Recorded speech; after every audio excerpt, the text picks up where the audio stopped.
2월 11일 금요일 새벽 오늘 함께 보실 하나님의 말씀은 요한복음 12장 12절부터 19절까지의 말씀입니다. 제가 봉독하겠습니다.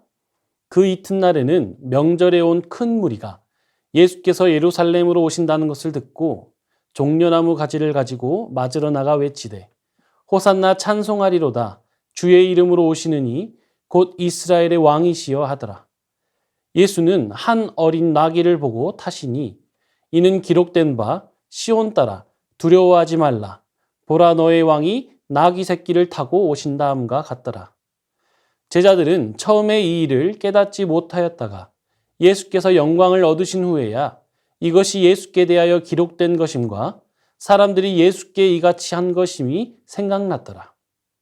나사로를 무덤에서 불러내어 죽은 자 가운데서 살리실 때에 함께 있던 무리가 증언한지라.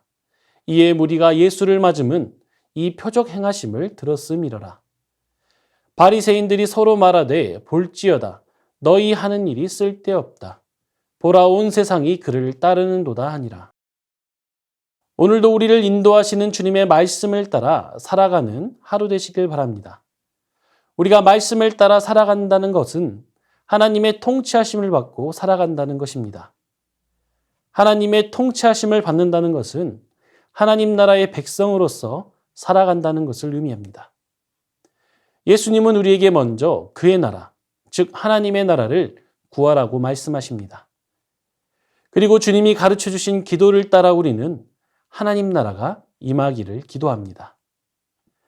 하지만 우리가 정말 하나님 나라가 임하기를 바라고 있는지는 생각해 볼 필요가 있습니다.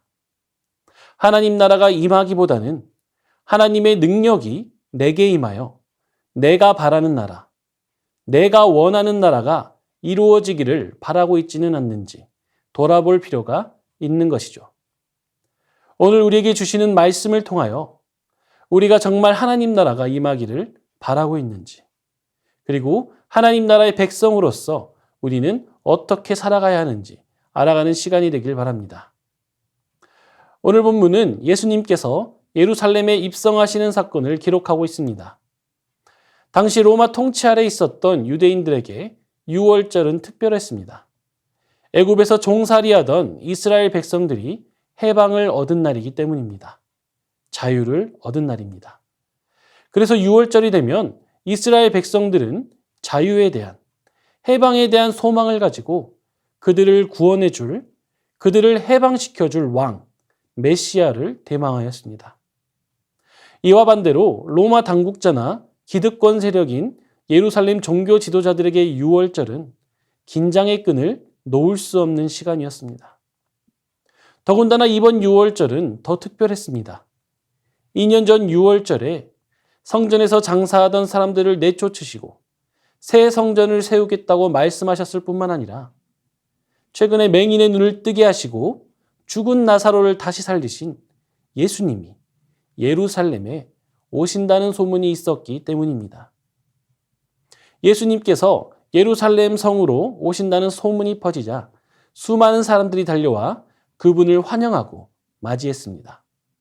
그동안 갈릴리와 예루살렘에서 행하신 기적과 가르침은 많은 사람들로 하여금 예수님을 메시아로 기대하게 했습니다. 그러므로 그들에게는 로마의 압제로부터 해방될 것이란 기대가 가득했던 것이죠. 그래서 그들은 왕을 환대하듯이 종려나무 가지를 가져와 예수님의 발걸음을 환영하며 호산나 찬송하리로다 주의 이름으로 오시느니 곧 이스라엘의 왕이시여 라고 외친 것입니다. 이와 같이 예수님을 향한 그들의 환영은 바리새인들로 하여금 온 세상이 그를 따른다고 말하게 할 정도로 진지했고 절실했습니다. 그런데 정작 예수님의 모습은 그들이 기대하는 왕의 모습과는 어울리지 않게 보입니다. 수많은 사람들의 환대에 걸맞게 멋진 왕관을 쓰시고 눈부신 옷을 입고 위엄 있는 모습으로 등장하셔야만 할 것 같은데 예수님은 고작 나귀 한 마리, 그것도 가장 약해 보이고 초라해 보이는 새끼 나귀를 타고 예루살렘 성으로 입성하시는 것이었습니다. 이러한 예수님의 모습을 본 저자는 스가랴 9장 9절을 인용하며 다음과 같이 설명합니다. 이는 기록된 바 시온 딸아 두려워하지 말라. 보라 너의 왕이 나귀 새끼를 타고 오신다 함과 같더라. 스가랴는 주님께서 나귀를 타실 것이라고 이미 오래전에 예언했습니다. 그리고 예수님은 어린 나귀를 타심으로 스가랴의 예언을 성취하십니다. 충분히 걸어갈 수 있는 상황인데도 굳이 어린 나귀에 의지하여 입성하셨습니다. 그렇다는 것은 스가랴의 예언대로 공의와 구원을 베풀어 주시는 겸손한 왕, 섬김의 왕, 고난받는 왕이심을 보여주신 것입니다. 이러한 예수님의 모습은 유대인들이 바라는 왕이고 구원자이며 세상의 공의를 행할 존재이심을 나타냅니다. 하지만 그와 동시에 예수님이 싸우는 대상과 방법이 그들의 기대와 다르다는 것 또한 나타내고 있습니다. 예수님의 방법은 로마의 압제로 고통받고 있는 지금의 나라와 민족을 해방시켜줄 그러한 지도자, 그리고 평화로 이끌어갈 수 있는 왕을 고대하는 그들의 방법과는 달랐습니다. 예수님의 관심은 유대인이라는 한정된 사람들이 아닌 모든 사람에게 있으셨고, 예수님이 싸워 정복할 대상은 로마라는 보이는 나라가 아니라 하나님을 반역하는 모든 어둠의 세력들이었습니다. 그 싸움의 승리를 통해 하나님의 나라를 온전히 회복하는 것, 그것이 바로 예수님이 사역하시는 목적인 것입니다. 그리고 이를 이루기 위한 예수님의 방법은 바로 십자가 죽음입니다. 세상이 보기에 실패 같고 사탄이 승리한 것처럼 보이지만 그 죽음과 패배의 모습이 사람들의 죄 문제를 해결하는 최고의 길이고 사람들을 사탄의 손에서 자유하게 하는 참된 해방과 구원의 길인 것입니다. 그러므로 예수님이 나귀를 타고 예루살렘에 들어가신다는 것은 고난과 죽음이 기다리는 곳으로 들어가는 것이었습니다. 그런데 16절을 보면 알 수 있듯이 제자들조차 이러한 예수님의 자기 계시를 깨닫지 못했습니다. 저자는 제자들이 예수님의 십자가와 부활을 통해 영광을 얻으신 후에야 이를 깨닫게 되었다고 합니다. 그렇다면 제자들은 예수님의 입성 때 무슨 생각을 했을까요? 다른 복음서의 내용을 보고 짐작하건대 아마도 그들은 예수님 옆에서 어린 나귀를 끌며 사람들의 환호성에 덩달아 마음이 으쓱했을 것입니다. 제자들 역시 수많은 무리들과 같이 예수님이 정치적 왕이 되고 자기들도 한 자리씩 차지할 것이라는 헛된 꿈을 꾸며 걸었을 것입니다. 수많은 환호성으로 가득한 예수님의 예루살렘 입성이었지만 서로가 다른 꿈을 꾸는 동상이몽의 현장이었던 것입니다. 사랑하는 성도님들, 나귀를 타고 입성하시는 예수님을 향한 사람들의 기대와 환호는 예수님을 통해 이루실 하나님의 구원을 향한 기대와 환호라고 할 수 있습니다. 로마의 압제 아래서 억눌려 살아온 자신들에게 하나님께서 약속하신 메시아의 구원이 이루어지기를 바라는 그들의 간절함이 담겨 있는 것입니다. 하지만 예수님은 사람들이 칭송하고 우러르는 영웅이 아니라 낮고 천한 곳, 죄인들의 깊은 곳을 찾아가실 메시아로서 이 땅에 오셨습니다. 사람들의 기대와 환호에 부응하는 모습이 아니라 그들의 그릇된 비전에 도전하고 환상을 깨는 모습으로 오신 것입니다. 그들이 기대하던 나라와 예수님이 이루시고자 하는 하나님 나라가 달랐던 것입니다. 그리고 예수님을 따라 자신의 직업과 가족, 재산 등 모든 것들을 포기했던 제자들조차 그들과 다를 바가 없었습니다. 우리 역시 마찬가지입니다. 우리의 입술로는 하나님 나라를 외치고 있지만 우리의 마음을 깊이 들여다보면 오늘 본문의 수많은 무리들과 예수님을 따르는 제자들과 같이 내가 기대하는 나라를 하나님 나라로 오해하고 있다는 것을 발견하게 됩니다. 거기서 좀 더 깊이 들어가게 된다면 그것은 더 이상 오해가 아니게 됩니다. 하나님 나라가 임하기보다는 하나님의 능력이 내게 임하여 내가 바라는 나라, 내가 원하는 나라가 이루어지기를 바라는 우리의 민낯이 드러나게 되는 것입니다. 결국 내가 왕이 되어 내 뜻이 이루어지는, 내가 통치하는 나라를 꿈꾸는 우리의 교만과 욕망이 드러나는 것입니다. 이러한 우리에게 예수님은 어린 나귀를 타고 예루살렘에 들어가시는 모습으로 겸손의 본을 보이십니다. 그리고 이 겸손은 하나님의 뜻에 순종하는 것으로 나타납니다. 그 끝에 고난과 죽음이 있다는 것을 알지만 하나님의 뜻이 그곳에 있기에 겸손히 순종하신 것입니다. 사랑하는 성도님들, 하나님 나라를 사모하는 자는 왕이신 예수 그리스도를 바라보며 왕이신 예수 그리스도와 같이 겸손함으로 나아가는 사람들입니다.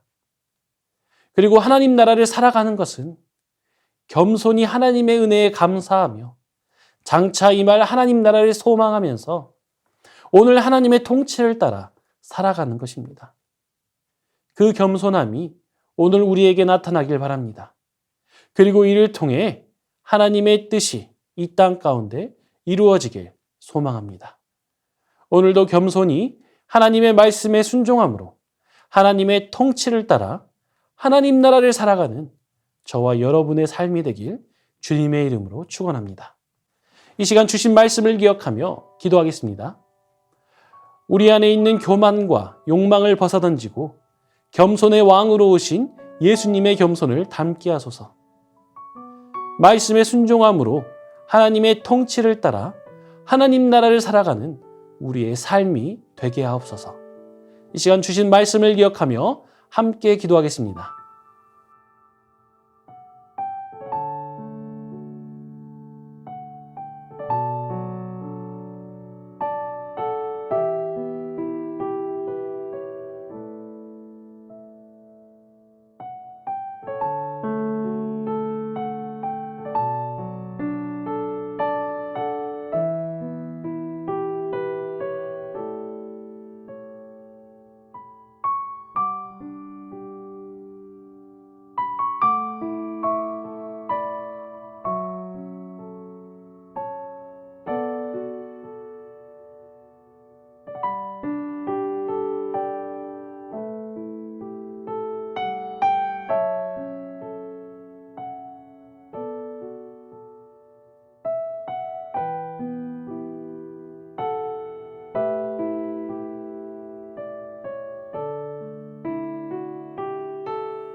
이 시간 나라와 열방을 위해서 기도하겠습니다.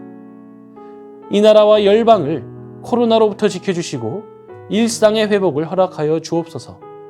코로나의 장기화로 일자리를 잃고 식량난으로 인해 고통받는 자들에게 생명의 양식 되시는 주님의 사랑이 전해지게 하옵소서. 이를 위해 열방의 교회마다 복음의 통로로서 맡겨진 사명 잘 감당하게 하옵소서. 이 시간 나라와 민족을 위해 함께 기도하겠습니다.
이 시간 교회를 위해 기도하겠습니다. 일꾼 선출을 통해 세워진 중직자들이 아버지 하나님의 마음으로 교회를 섬기게 하옵소서. 교회를 섬길 때마다 교회는 평안하고 더욱 든든하게 세워져가는 역사가 있게 하옵소서. 단 한 영혼도 상처받거나 상심하지 않도록 하나님 친히 주장하여 주옵소서. 이 시간 교회를 위해 함께 기도하겠습니다.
이 시간 선교사님과 환우들을 위해 기도하겠습니다.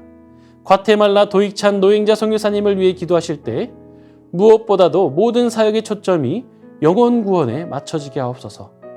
주님의 때에 센터를 주시고 진료실을 통해 주님의 3대 사역이 이루어지게 하여 주시도록 기도해 주시기 바랍니다. 또한 환우들을 위해 기도하실 때 추명우 성도님, 김평수 집사님, 김인혜 집사님, 김영자 권사님, 김찬준 집사님, 정순금 권사님, 김봉남 권사님, 안행순 집사님, 최혁기 성도님, 정성혜 집사님의 어머님, 김광순 집사님, 이길태 집사님, 박문천 집사님, 이외의 모든 환우들 가운데 치유와 회복의 은총 베풀어 주시도록 선교사님과 환우들을 위해 함께 기도하겠습니다.